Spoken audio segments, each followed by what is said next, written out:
terdakwa. Terus kalau berbeda dari keahlian dari pihak polisi, itu yang benar begitu? Itu yang akan dipakai pastinya. Gitu loh. Artinya masa karena hanya dia ahli dari kepolisian langsung mengatakan kami salah. Polemik ijazah Presiden ke-7 Joko Widodo bergeser ke soal politik. Kubu Jokowi yakin ada dalang besar memainkan isu ini dengan tujuan memisahkan Presiden Prabowo dan Wakil Presiden Gibran.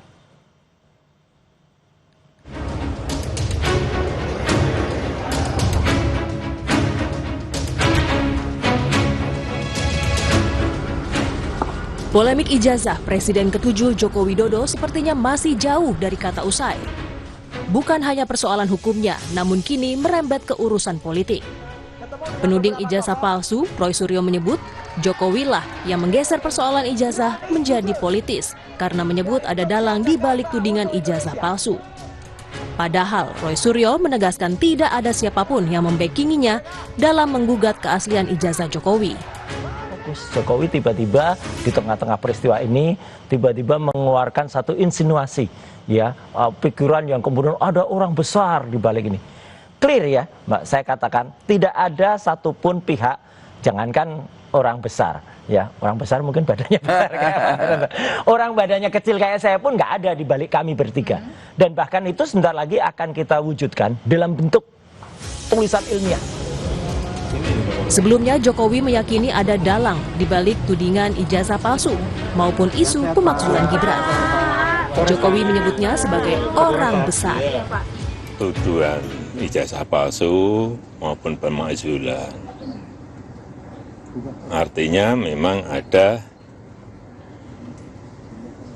orang besar, ada yang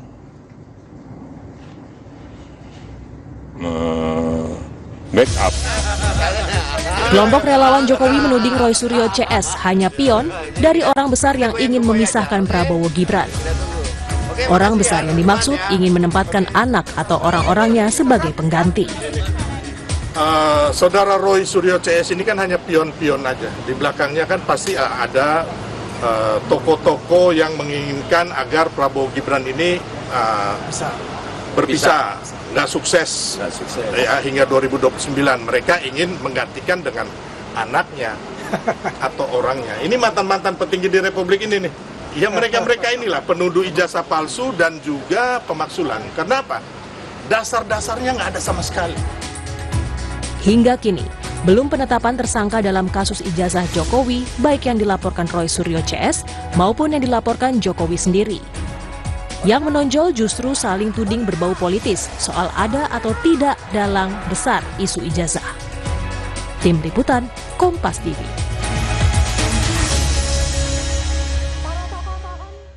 Kita akan bahas terkait sosok besar di balik ijazah Jokowi bersama Humanan, Wakil Ketua Pradi Bersatu yang juga pelapor penudik ijazah palsu ke polisi dan ahli digital forensik yang menuding ijazah Jokowi palsu, Rismon Sianipar. Selamat malam Bang Rismon, Bang Humanan.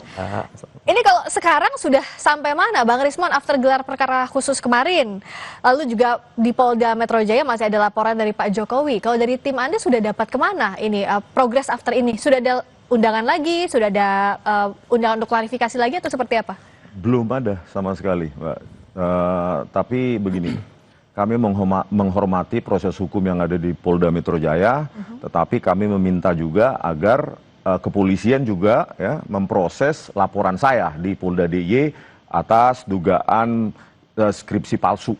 Itu nggak ada progres sampai sekarang? Belum ada. Berikut juga dengan dugaan penyebaran berita bohong terkait dengan bantahan peranan Pak Kasmujo dalam membimbing skripsi dan membimbing akademis. Jadi kalau kepolisian menerapkan prinsip equality before the law, maka semuanya harus jalan sesuai dengan rel hukum yang kita kesepakati, begitu. Tapi laporannya waktu di Polda DIY itu diterima kan ya? Kalau dari liputan yang saya lihat sebelumnya itu, iya, diterima, Mbak. Jadi terutama laporan, saya sudah diperiksa juga pemeriksaan awal, laporan atas dugaan skripsi palsu. Karena kami itu sangat kecewa dengan penjelasan atau metode forensik yang tidak dikenal dalam forensik digital, ya, forensik analog juga begitu. Dirtipidum menjelaskan bahwa lembar pengesahan skripsi Joko Widodo itu produk dari letter press atau hand press hanya karena telah diraba, dirasakan ada cekungan, langsung disimpulkan secara prematur. Oleh karena itu, supaya Polda DIY melanjutkan proses hukum yang diperlukan untuk menguji apakah lembar pengesahan skripsi tersebut itu berasal dari tahun 1985.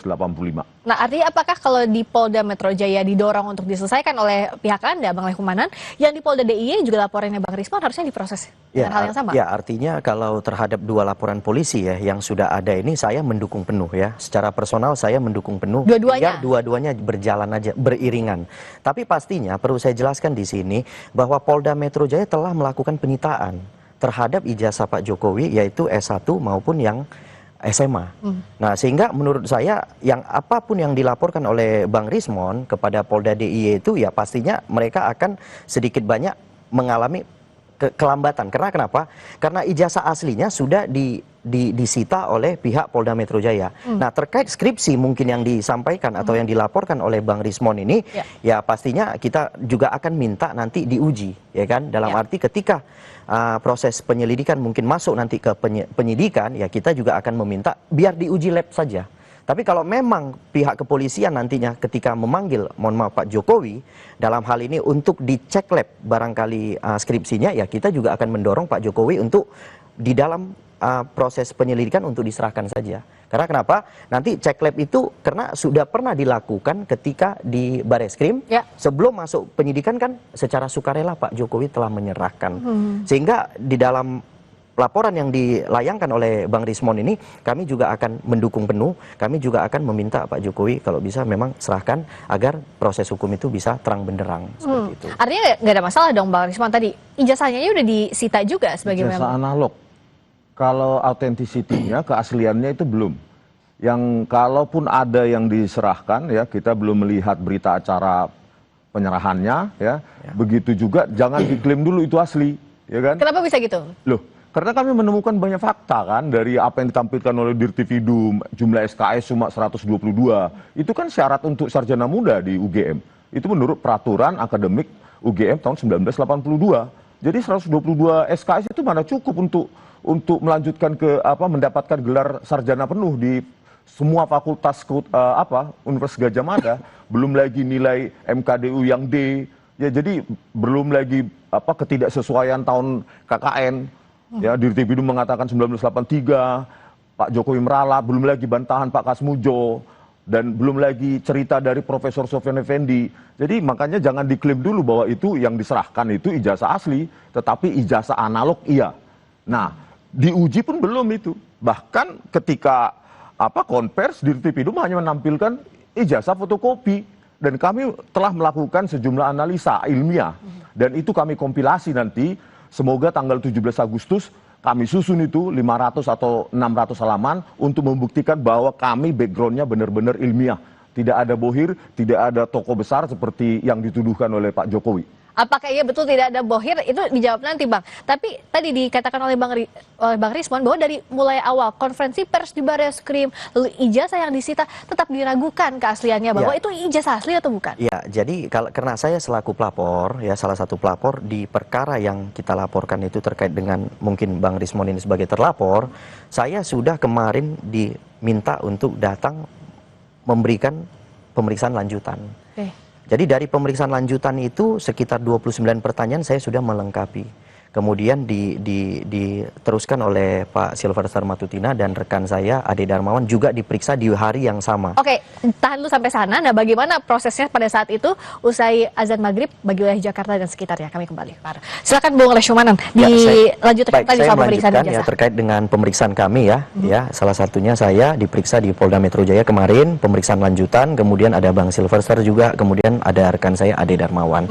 Nah, dalam pemeriksaan itu sebenarnya kami dihadirkan untuk sebagai saksi atas laporannya Pak Jokowi. Yang ke Polda Metro Jaya, yang ke Polda pencemaran Metro nama Jaya. baik itu iya, ya? jadi karena laporan-laporan ini telah disatukan, jadi kami juga yang tadinya pelapor juga hadir sebagai saksi untuk laporan Pak Jokowi terhadap rekan-rekan daripada terlapor, kan begitu. Nah, pada saat pemeriksaan kami sudah melihat ada namanya berita acara penyitaan.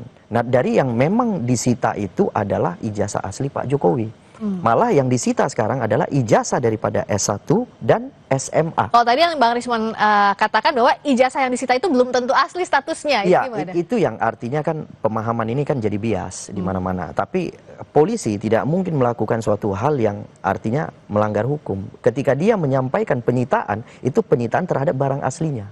Jadi bukan penyitaan terhadap barang imitasinya gitu loh. Jadi menurut saya apa yang bisa sah-sah saja ketika Bang Rismon karena kan tidak melihat langsung. Tapi saya rasa karena kita kan warga negara, kita tahu bahwa polisi inilah yang diberikan oleh negara hak konstitusi untuk melaksanakan hukum. Jadi ketika dia melaksanakan penyitaan, menurut saya apa yang dia lakukan itu sudah sesuai dengan SOP gitu. Oke. Jadi tidak perlu lagi kita bantah gitu. Artinya pendapat Bang Rismon ini akan membuat makin bias masyarakat.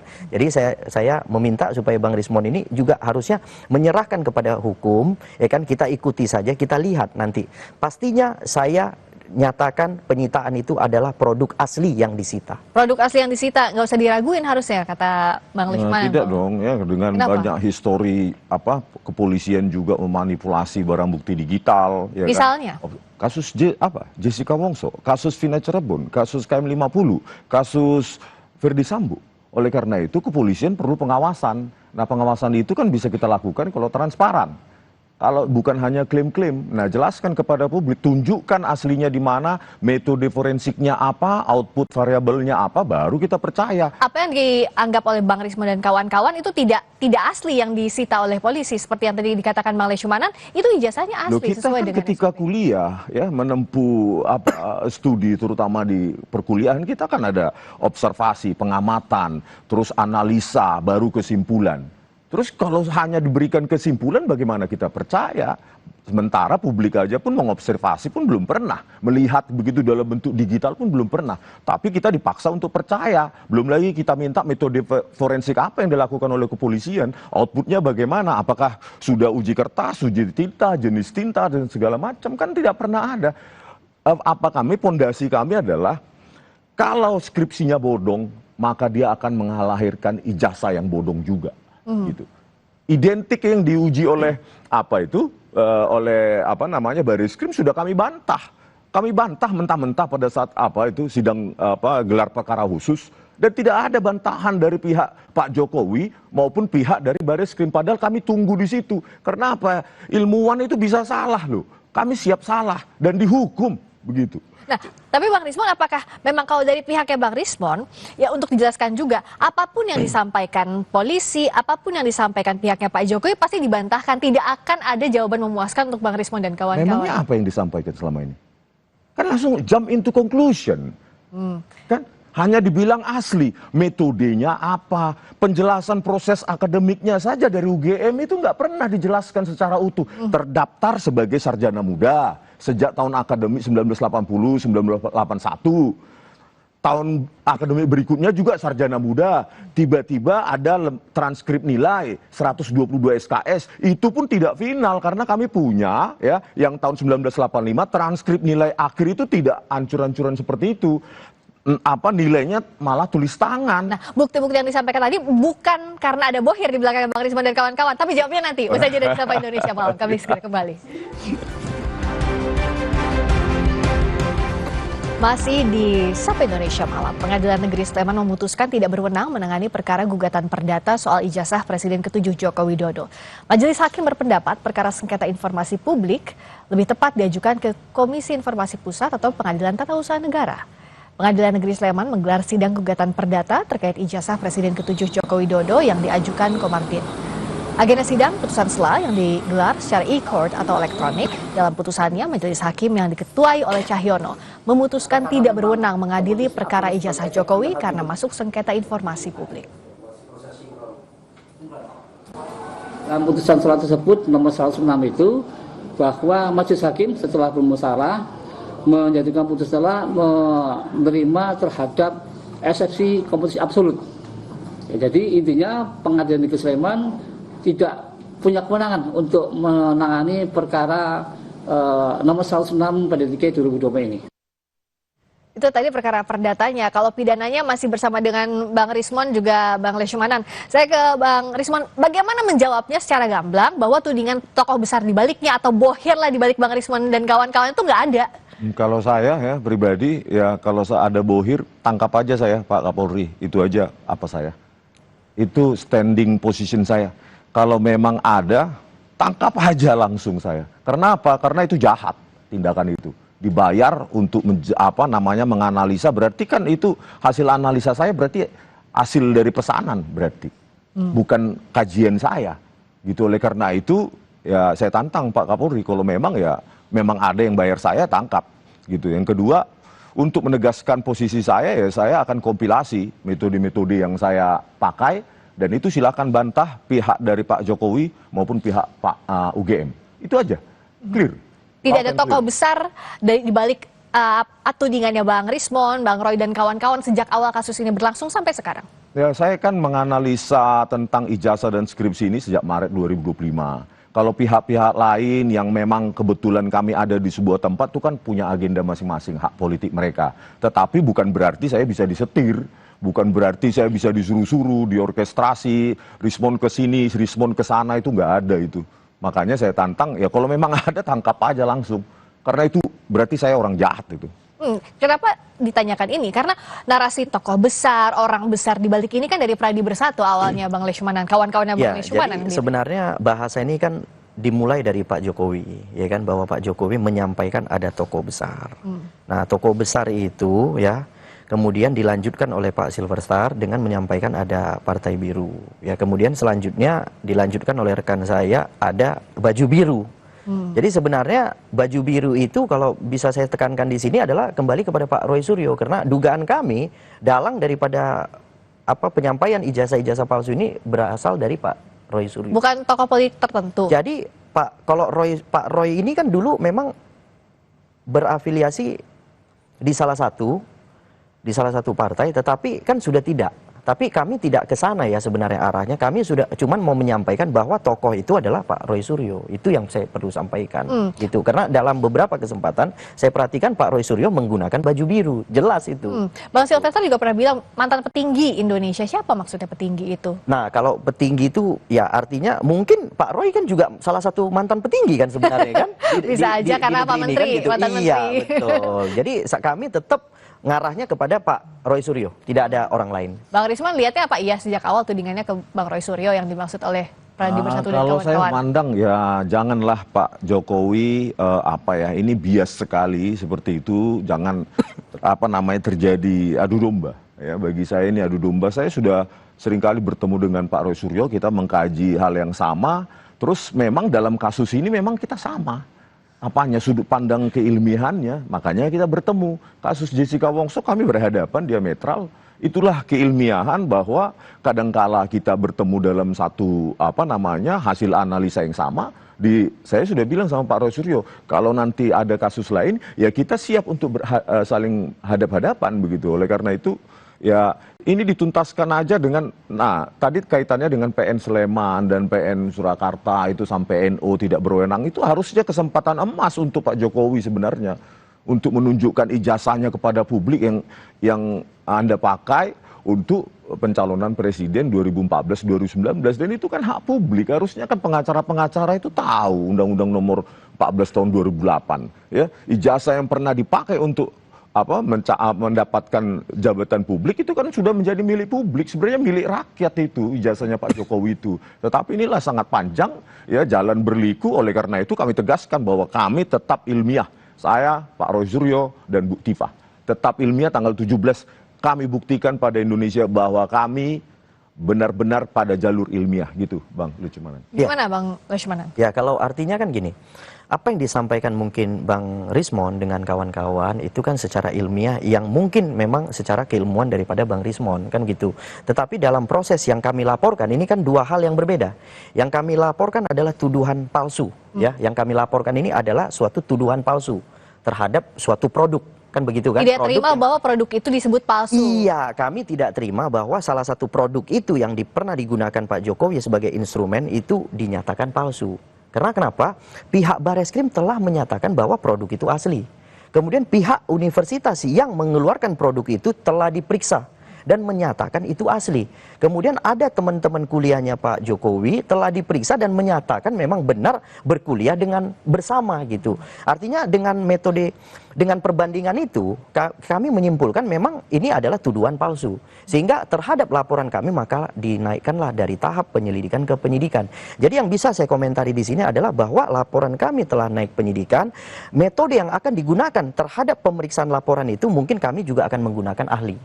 Ya kan, mungkin ahli yang akan disediakan oleh pihak polisi gitu. Jadi sehingga ya boleh-boleh saja nanti Bang Rismon dan kawan-kawan memberikan keterangan itu pada proses penyidikan.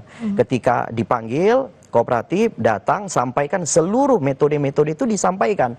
Nah, nanti metode yang disampaikan dalam BAP itu akan diuji kembali oleh ahli yang disediakan oleh pihak kepolisian. Oke, berarti last but not least untuk dua-duanya Bang Rismon dulu. Satu, untuk adu bukti saat untuk kasus yang sudah naik penyidikan, termasuk menunggu juga laporannya Bang Rismon bagaimana nanti nasibnya. Yang kedua, adu bukti juga bahwa tidak ada orang di balik Bang Rismon dan kawan-kawan. Itu apa yang mau disampaikan? Ya, ini makanya kami menuliskan secara komprehensif ini. Silahkan dibantah nanti ya. Sebenarnya bantahan itu yang paling efektif adalah pada saat gelar perkara khusus, dan kami inginkan harusnya terbuka untuk publik. Tetapi apa yang kami dapatkan zong.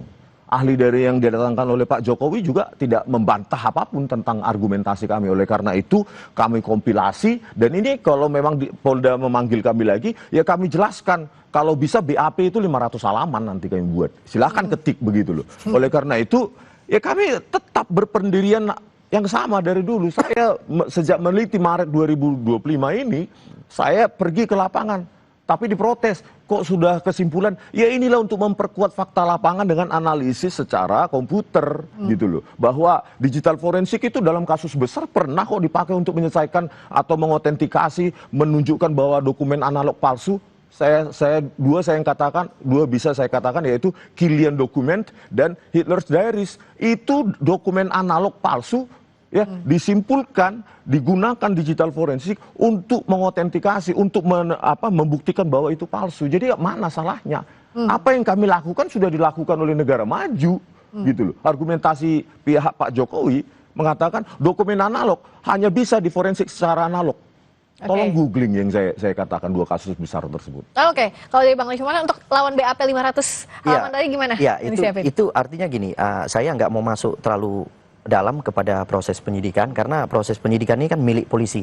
Artinya saya tidak mau mempengaruhi penyidikan polisi. Nah, cuman setahu saya secara SOP dari pihak kepolisian, apa yang akan Bang Rismon nantinya sandingkan dalam BAP itu mereka akan sandingkan juga dengan ahli yang mereka siapkan. Sehingga jadi gini, sesuai pasal 184 KUHP hukum acara bahwa keterangan saksi, keterangan ahli, kemudian keterangan petunjuk dan alat bukti surat yang nantinya mungkin keterangan, mohon maaf, terdakwa. Terus kalau berbeda dari keahlian dari pihak polisi, itu yang benar begitu? Itu yang akan dipakai pastinya. Gitu loh. Artinya masa karena hanya dia ahli dari kepolisian langsung mengatakan kami salah? Oleh kepolisian itu pastinya kan dia akan memberikan keterangan sesuai dengan keahliannya. Sehingga jangan kita menilai keahliannya. Ya kan? Tapi dia menilai keahlian kami? Karena ada laporan. Ada laporan yang sedang berjalan, kemudian laporan ini telah naik penyidikan. Sehingga memerlukan pendapat daripada ahli. Baik. Itu sesuai hukum acara. Jadi jangan kita bantah hukum acara ini. Oke, melodramanya masih berlanjut. Tampaknya di proses pembuktian masing-masing silahkan siapkan.